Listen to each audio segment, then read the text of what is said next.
Hey guys, it's Michelle from Our Everyday Places, and in today's video I have a very special guest. I have my son whose name is Mateo, and we are going to be talking about our recent visit to Nickelodeon Universe in New Jersey. So Nickelodeon Universe is what they say is the largest indoor amusement park.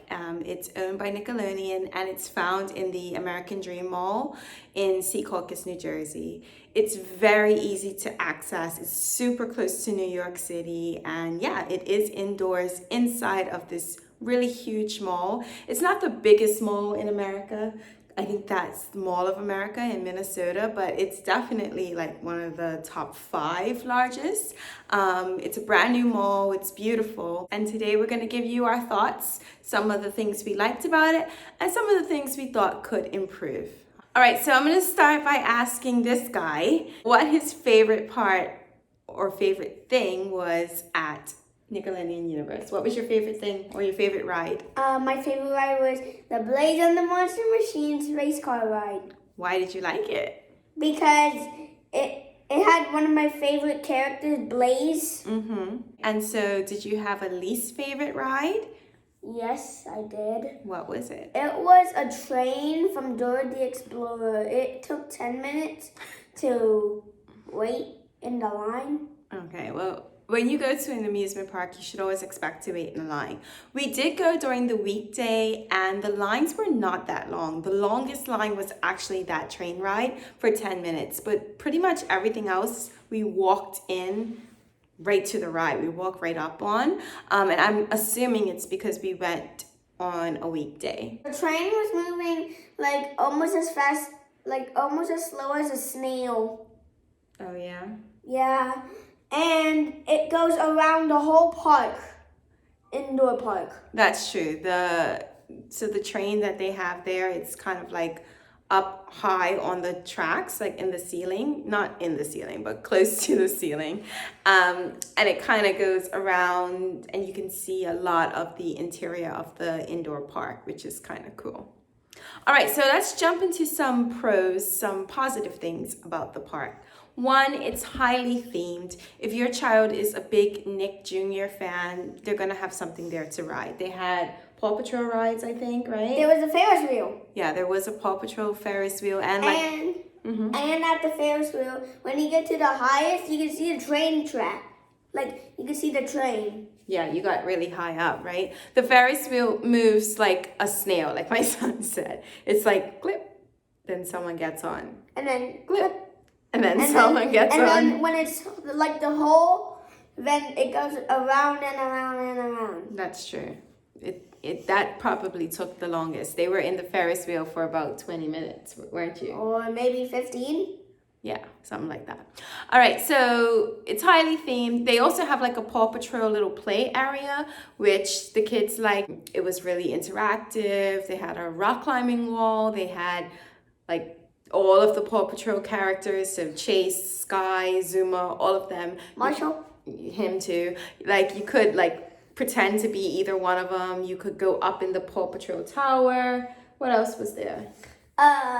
We could see the dance floor. Like when I went to the Paw Patrol tower, I saw Dora and the Explorer and his friends dancing. That's true. They had like a little stage, so the characters would come out periodically and do like a little dance show or whatever. Yeah. So it's plenty for young kids to do. So I would say any kid from age like 2 to 7, maybe 6, 7.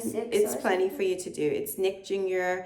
Galore. This Ferris wheel of a bus goes like, around first and then it goes backwards. Yeah, so that was the SpongeBob SquarePants ride. No, it wasn't. It wasn't? No.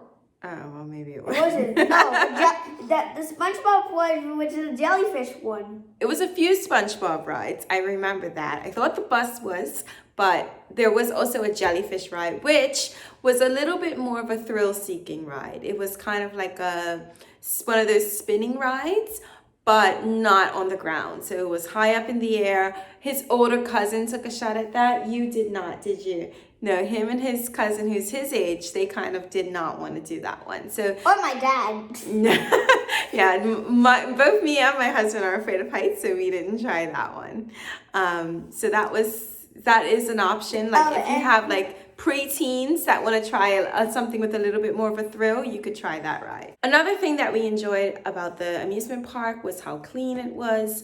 Like I said, this is a brand new mall, so the whole area is clean, sanitary, really bright and well lit, which is great for when it's bad weather. If it's cold outside or snowing, it's the perfect place to take your kids and let them have a great day, right? There were quite a few thrill rides, like ones that I would never try, but for a thrill seeker, you would enjoy. So they had one that was like a traditional roller coaster that went all throughout, zipping and zooming all over the place. And the green one went like as high as the roof. It did. And then head down like this.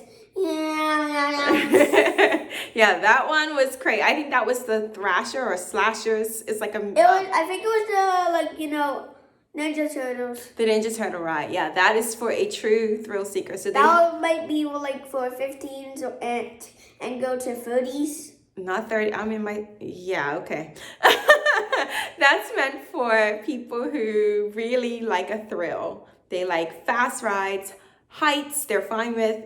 Meant for you. So they have loop-de-loops. And loop-de-loops. So they have a few of those that you could try. I will say, and I will include this as one of the cons, it's not much for that preteen kind of age. A lot for the younger ones, quite a few little thrill rides for the older, more mature crowd that their stomach isn't going to get upset when they ride on a thrill ride. But for people who kind of fit in that thrill range, there isn't very many for you. There's a lot of traditional rides. So they have the spinning rides. They have the like carousel rides. Those kind of things that you would typically see at an amusement park, you will find there. But of course, it has a Nickelodeon theme. I know the carousel there has a Rugrat theme, which I was really excited for because growing up, I love Rugrats. These kids have no idea what Rugrats is. What's Rugrats, Mateo? Like one of the best cartoons ever. But anyway, so we were there for about 2.5 hours. We didn't go on all of the rides, but I feel like you can do a good 3 hours there. In total, we paid around $280 for the 4 of us. I think it was like $70 per person. Adult and child ticket is the same price. We went on a weekday, so the weekday price is a little bit cheaper than the weekend price. And of course, we went in the summer. We went in July. So that price, I think, will be more than just some random day in October, right? So just kind of play with the website and see when you can get a cheaper ticket. They also have an arcade there, so you could go in and kind of play arcade games, but that comes with an additional cost. So we did not do that. So at the end of these kinds of videos, I always like to ask the question of, was it worth it? And I have to say, I'm kind of torn on this one. Did the kids enjoy themselves? Did you enjoy yourself? I did. Okay, he enjoyed himself. The kids enjoyed themselves. And I thought it was quite nice too. Don't go in with Disney expectations because this is a totally different product. Nickelodeon is not Disney. It's not going to give you that Disney magic. And I mean, the ticket is a little bit cheaper than a Disney park ticket. So yeah, you're not getting that Disney experience. I did have kind of a high expectation because they were marketing it as the largest indoor amusement park. So I expected it to be huge and to spend hours, like the whole day there.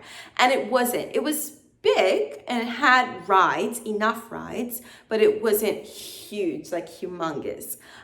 It's impressive in the sense that it is all indoors, great for a cold or snowy day. So, the whole, it doesn't matter what the weather's like outside, you have somewhere to take your kids. I love that part of it, but it wasn't, I don't know, the size did not impress me. If I had to give it a number out of 10, I would say about a 7.5. It was average, it was nice, but I wasn't blown away. All right, guys, so that is our brief overview of Nickelodeon Universe. I hope that you enjoyed the video. I hope that it makes sense, kind of hard when you're sharing the screen with someone.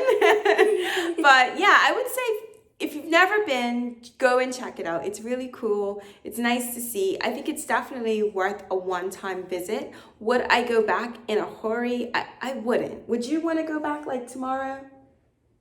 You would. But if you had to choose between like Nickelodeon Universe or going to Disney World, which one would you choose?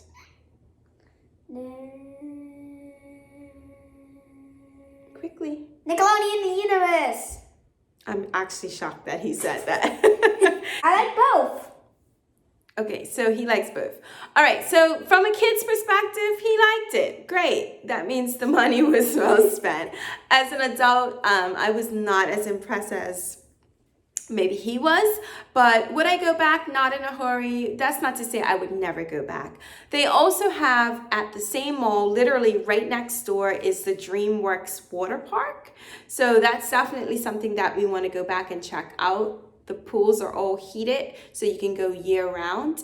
And yeah, that's something that we would definitely go back and have a look at. Oh. Yes. Can you just pause the video? For what? Well, I want to talk about this. What do you want to talk about quick? Can we go back to the water park? Yes, that's on our bucket list. All right, guys, I hope you enjoyed this video. Be sure to like and subscribe for more travel-related videos. We have a big trip coming up this summer, so stay tuned. And yeah, we'll have more videos coming your way. I hope that all is well and take care. Bye, guys.